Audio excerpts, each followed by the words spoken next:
Good morning बच्चों। पिछले अध्याय में हमने केंद्र सरकार के बारे में पढ़ा था। अब हम पढ़ेंगे राज्य सरकार के बारे में। राष्ट्रीय स्तर पर केंद्र सरकार होती है, उसी प्रकार प्रत्येक राज्य में राज्य स्तर पर राज्य सरकार होती है कि राज्य सरकार में किस तरह इसका गठन होता है और किस तरह इसकी कार्य प्रणाली चलती है। तो हमारे भारतीय संविधान के अनुच्छेद 168 में कहा गया है कि प्रत्येक राज्य के लिए एक विधान मंडल होगा जो राज्यपाल तथा कुछ राज्यों में 2 सदनों तथा कुछ राज्यों में एक सदन से मिलकर बनेगा। हमारे भारतीय संविधान के अनुच्छेद 168 के अंतर्गत कहा गया है कि प्रत्येक राज्य में एक विधान मंडल होगा जो राज्यपाल तथा कुछ राज्यों में 2 सदनों तथा कुछ राज्यों में एक सदन से मिलकर बनेगा। जिन राज्यों में विधान मंडल 2 सदनों वाला होगा उनके नाम क्रमशः विधान सभा और विधान परिषद होंगे। प्रत्येक राज्य में जनता द्वारा वयस्क मताधिकार यानी वोट देकर प्रत्यक्ष रूप से प्रत्येक राज्य में जनता द्वारा प्रत्यक्ष रूप से वयस्क मताधिकार के आधार पर निर्वाचित प्रतिनिधियों का एक सदन होता है। इस सदन को विधानसभा कहते हैं और यह विधानसभा राज्य व्यवस्थापिका का प्रथम या निम्न सदन कहलाता है। वर्तमान में हमारे देश के 7 राज्यों वर्तमान में हमारे देश के 7 राज्यों उत्तर प्रदेश, महाराष्ट्र, कर्नाटक, जम्मू कश्मीर, बिहार, आंध्र प्रदेश और तेलंगाना, इन 7 राज्यों में विधान मंडल जो है वो 2 सदनों वाला है। यानी यहाँ पर विधान मंडल के 2 सदन हैं, एक विधानसभा और दूसरा विधान परिषद। विधानसभा के जो सदस्य हैं वो जनता के द्वारा प्रत्यक्ष रूप से वयस्क मताधिकार के आधार पर निर्वाचित होते हैं, जबकि विधान मंडल के जो सदस्य हैं उनके निर्वाचन की प्रक्रिया के तहत उनका निर्वाचन किया जाता है। तो वर्तमान में भारत देश के 7 राज्यों उत्तर प्रदेश, जम्मू कश्मीर, कर्नाटक, महाराष्ट्र, बिहार, आंध्र प्रदेश और तेलंगाना, इन 7 राज्यों में जो विधान मंडल है वो 2 सदनों वाला है।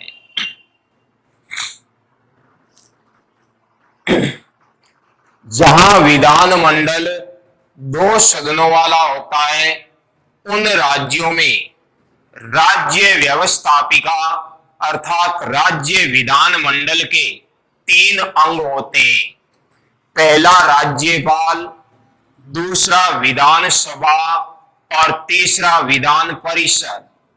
जबकि जिन राज्यों में विधान मंडल एक सदनात्मक है वहां राज्य व्यवस्थापिका यानी विधान मंडल के 2 अंग होते हैं, पहला राज्यपाल और दूसरा विधानसभा।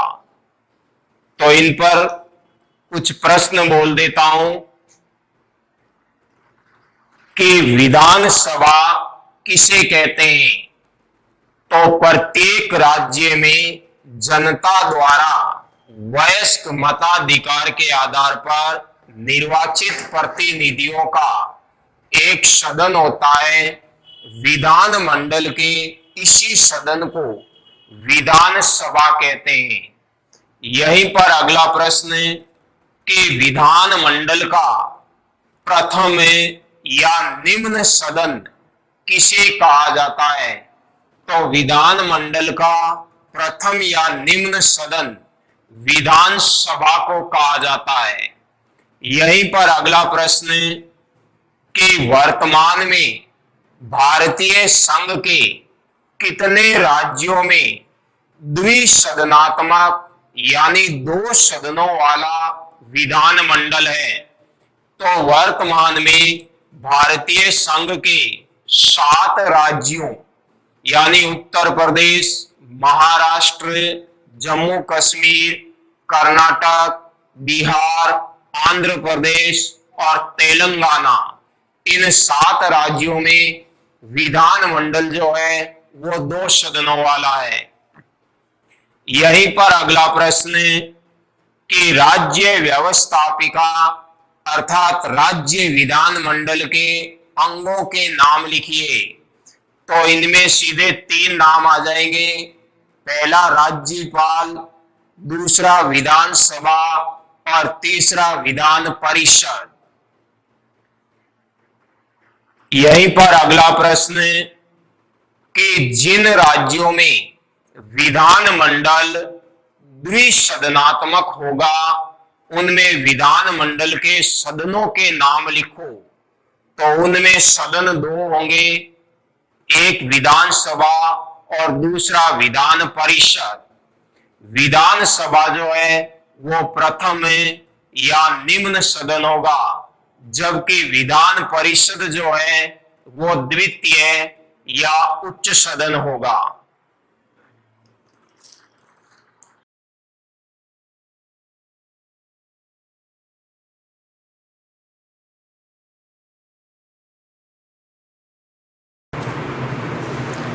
अब बारी है विधानसभा का गठन कि विधानसभा का गठन किस प्रकार होता है। तो विधानसभा के गठन को हम निम्नलिखित बिंदुओं के माध्यम से समझ सकते हैं। विधानसभा को राज्य विधान मंडल का प्रथम या निम्न सदन भी कहा जाता है। इसी के साथ इसे राज्य विधान मंडल का अस्थायी सदन भी कहा जाता है, क्योंकि इसे कभी भी कार्यकाल से पूर्व अर्थात समय से पूर्व भंग किया जा सकता है। तो सबसे पहले है सदस्य संख्या। तो भारतीय संविधान के अनुच्छेद 170 के अनुसार राज्य की विधानसभा के सदस्यों की अधिकतम संख्या जो है वो 500 हो सकती है और न्यूनतम संख्या जो है वो 60 हो सकती है। कहने का मतलब है कि भारतीय संविधान के अनुच्छेद 170 के अनुसार राज्य विधानसभा के सदस्यों की संख्या 500 से अधिक नहीं हो सकती है और 60 से कम भी नहीं हो सकती है। तो यहाँ पर एक छोटा सा प्रश्न बन गया कि राज्य विधानसभा के सदस्यों की अधिकतम एवं न्यूनतम संख्या कितनी हो सकती है। तो अधिकतम संख्या 500 और न्यूनतम संख्या जो है वो 60 हो सकती है। दूसरा पॉइंट, स्थान आरक्षण, यानी विधानसभा के लिए भी अनुसूचित जाति और अनुसूचित जनजाति वर्ग के लोगों के लिए स्थानों के आरक्षण की व्यवस्था की गई है। कुछ सीटें उनके लिए निर्धारित की गई है। तो स्थान आरक्षण के अंतर्गत 95वें संविधान संशोधन 2009 के अनुसार राज्यों की विधानसभा में अनुसूचित जातियों एवं जनजातियों के लिए स्थानों के यानी सीटों के आरक्षण की जो व्यवस्था है वो जनवरी 2020 तक ही थी। आगे इसमें अब क्या परिवर्तन किया जाएगा, ये आगे विचार चल रहा है। तो प्रश्न पूछ ले कि राज्य विधानसभाओं में अनुसूचित जातियों एवं जनजातियों के लिए स्थान आरक्षण की व्यवस्था कब तक रहेगी, तो इसका उत्तर होगा जनवरी 2020 तक। अगला पॉइंट, निर्वाचन पद्धति, यानी सदस्यों का निर्वाचन किस प्रकार होता है। तो आंग्ल भारतीय समुदाय के नामजद सदस्य को छोड़कर विधानसभा के अन्य जो भी सदस्य हैं उनका चुनाव जनता के द्वारा वयस्क मताधिकार के आधार पर प्रत्यक्ष रूप से किया जाता है। निर्वाचन पद्धति के अंतर्गत आंग्ल भारतीय समुदाय के नामजद सदस्य को छोड़कर विधानसभा के अन्य सदस्यों का चुनाव जनता के द्वारा प्रत्यक्ष रूप से वयस्क मताधिकार के आधार पर किया जाता है। और वर्तमान में हमारे देश में सभी निर्वाचन क्षेत्र जो है वो एकल सदस्य रखे गए हैं, यानी प्रत्येक निर्वाचन क्षेत्र से विधानसभा के लिए एक सदस्य का चयन किया जाएगा। और ये जो आंग्ल भारतीय समुदाय का व्यक्ति होता है ये राष्ट्रपति के द्वारा मनोनीत किया जाता है। अगला पॉइंट है सदस्यों की योग्यताएं, यानी विधानसभा का सदस्य बनने के लिए किन किन योग्यताओं, पात्रताओं या अर्हताओं का होना आवश्यक है। तो उनमें सबसे पहली योग्यता है कि वह व्यक्ति भारत का नागरिक हो। दूसरी योग्यता है कि वह 25 वर्ष की आयु पूर्ण कर चुका हो, यानी उसकी आयु 25 वर्ष या उससे अधिक हो। तीसरी योग्यता है कि वह व्यक्ति सरकार के अधीन किसी भी प्रकार के लाभ के पद पर न हो, अर्थात वो सरकारी सेवा यानी सरकारी नौकरी में न हो। और चौथी योग्यता है कि वह व्यक्ति न्यायालय यानी अदालत के द्वारा पागल या दिवालिया घोषित न किया गया हो। इस प्रकार विधानसभा का सदस्य बनने के लिए इन निम्नलिखित 4 योग्यताओं का होना आवश्यक है।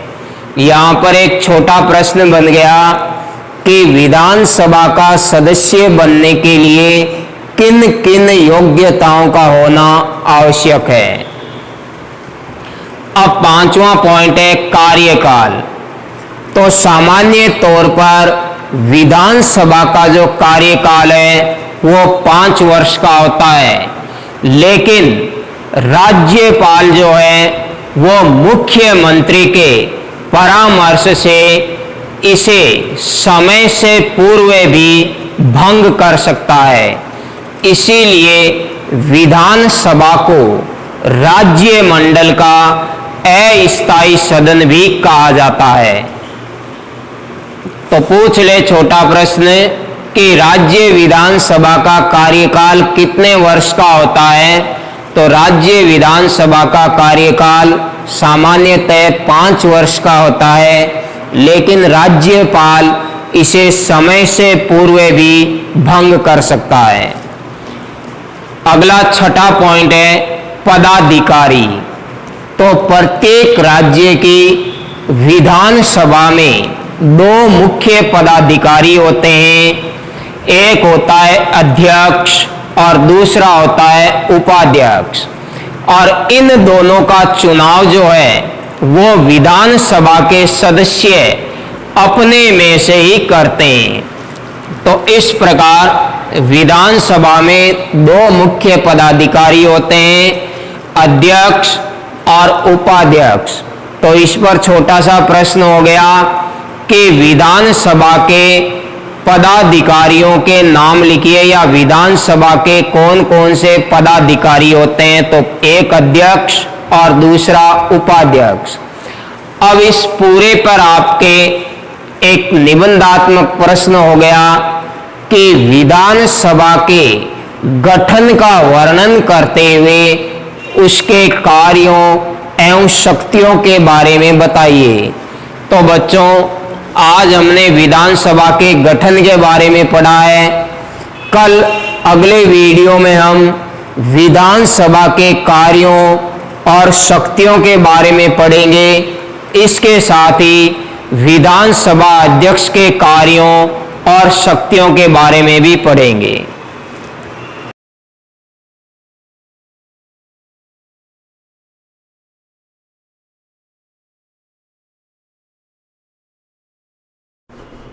अब हम पढ़ेंगे राज्य विधानमंडल अर्थात विधानसभा के कार्य एवं शक्तियों के बारे में, कि भारतीय संविधान के द्वारा विधानसभा को कौन कौन सी शक्तियाँ, कौन कौन से कार्य या कौन कौन से अधिकार प्रदान किए गए हैं।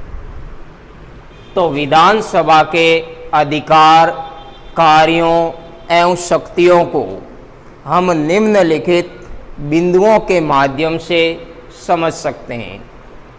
सबसे पहले है विधायी शक्तियाँ।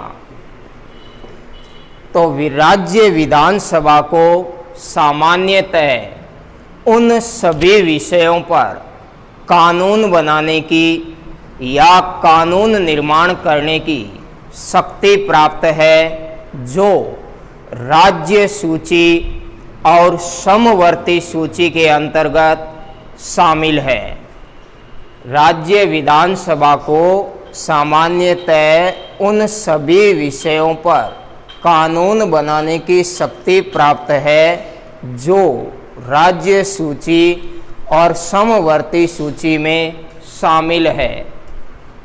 साधारण विधेयक यानी अवित्तीय विधेयक राज्य विधानमंडल के किसी भी सदन में प्रस्तुत किए जा सकते हैं, परंतु इस संबंध में अंतिम शक्ति जो है वो विधानसभा को ही प्राप्त है। तो इस प्रकार ये हो गई विधानसभा की विधायी शक्तियाँ। दूसरा है वित्तीय शक्ति।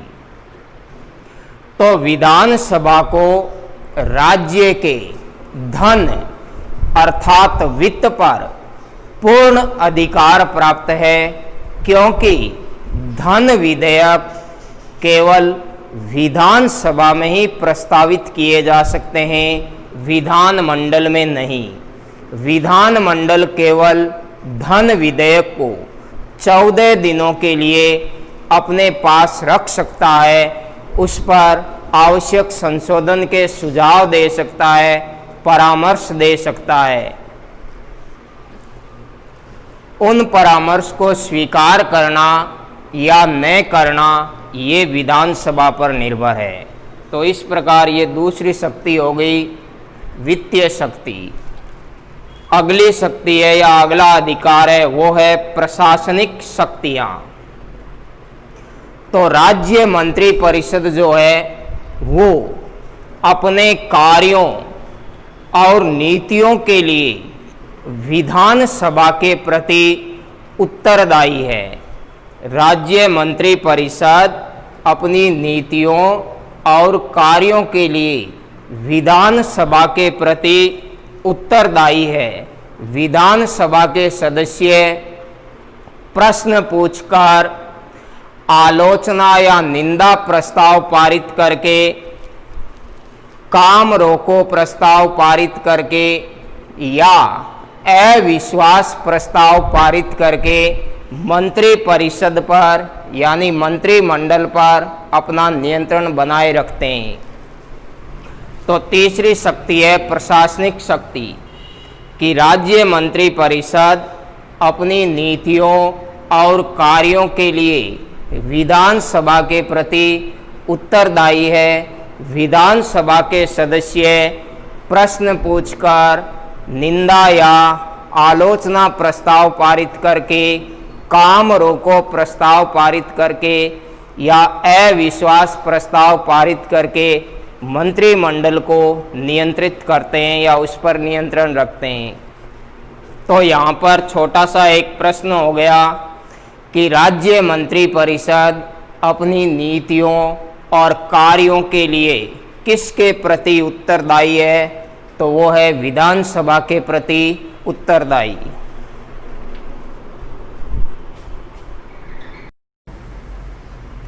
अगली शक्ति है संविधान संशोधन की शक्ति। तो राज्य विधानसभा को कुछ विषयों पर संविधान संशोधन विधेयक के पुष्टिकरण या अनुसमर्थन या अस्वीकृत करने का अधिकार प्राप्त है। संविधान संशोधन की शक्ति के अंतर्गत राज्य विधानसभाओं को संविधान के कुछ विषयों पर संविधान संशोधन विधेयक के पुष्टिकरण या अनुसमर्थन या अस्वीकृत करने का अधिकार है, क्योंकि संविधान में कुछ विषय ऐसे हैं जिनमें संशोधन के लिए देश के आधे से अधिक विधान मंडलों की स्वीकृति आवश्यक है। अगली शक्ति है निर्वाचन संबंधी शक्ति। तो विधानसभा के जो निर्वाचित सदस्य होते हैं वो देश के राष्ट्रपति तथा राज्यसभा के सदस्यों के निर्वाचन में भाग लेते हैं। तो अंतिम शक्ति जो है वो है निर्वाचन संबंधी शक्ति, कि विधानसभा के निर्वाचित सदस्य राष्ट्रपति तथा राज्यसभा के सदस्यों के निर्वाचन में भाग लेते हैं। तो इस पर आपका एक निबंधात्मक प्रश्न हो गया कि राज्य विधानसभा के या राज्य विधानमंडल के गठन तथा उसके कार्यों एवं शक्तियों के बारे में वर्णन कीजिए। प्रश्न दोबारा बोल देता हूँ। राज्य विधानमंडल यानी राज्य विधानसभा के गठन तथा उसके कार्यों एवं शक्तियों के बारे में वर्णन कीजिए। निबंधात्मक प्रश्न है ये।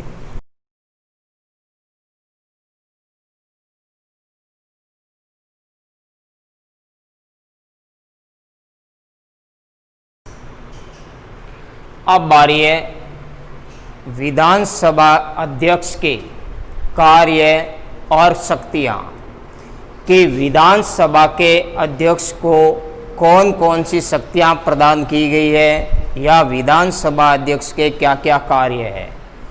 तो विधानसभा अध्यक्ष के कार्यों एवं शक्तियों को निम्नलिखित बिंदुओं के माध्यम से समझा जा सकता है।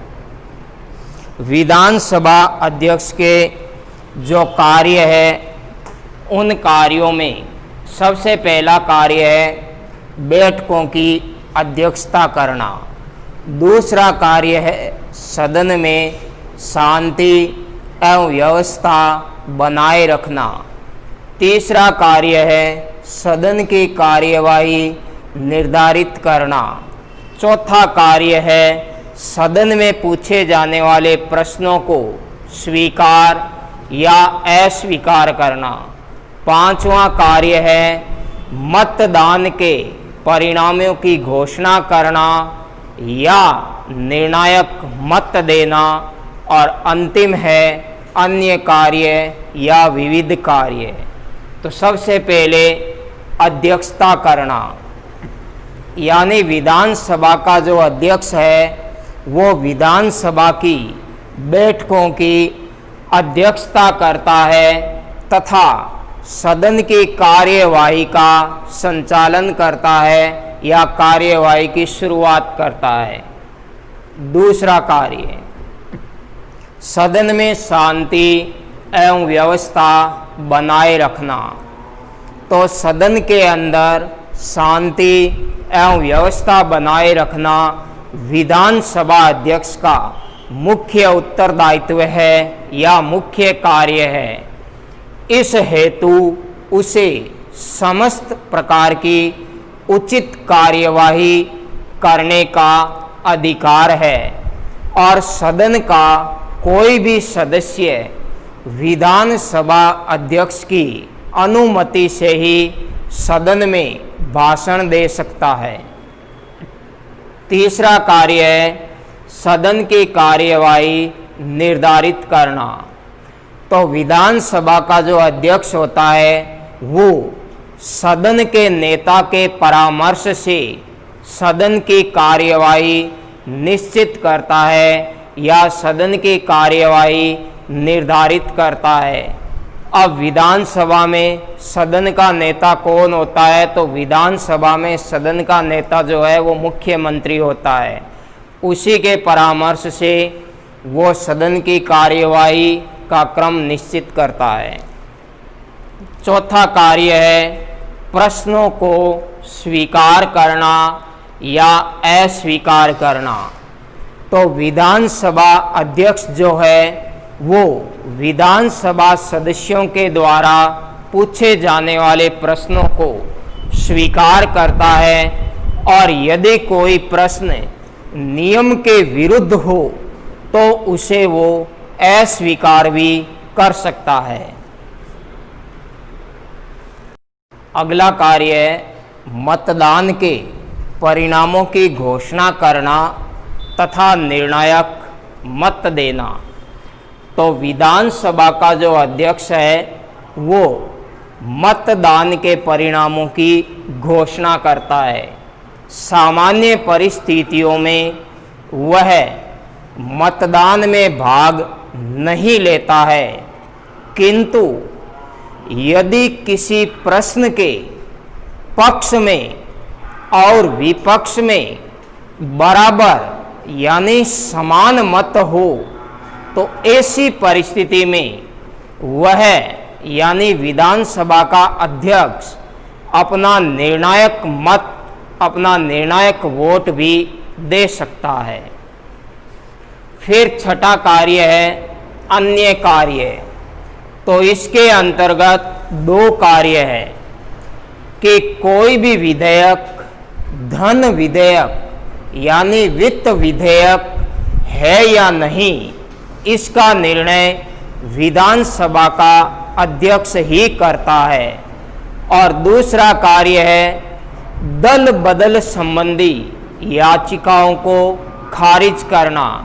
यानी कोई विधानसभा का सदस्य यदि अपना दल परिवर्तन कर लेता है, अपनी पार्टी बदल लेता है, तो इस प्रकार की याचिकाओं पर अपना निर्णय देना कि इस सदस्य का क्या किया जाए।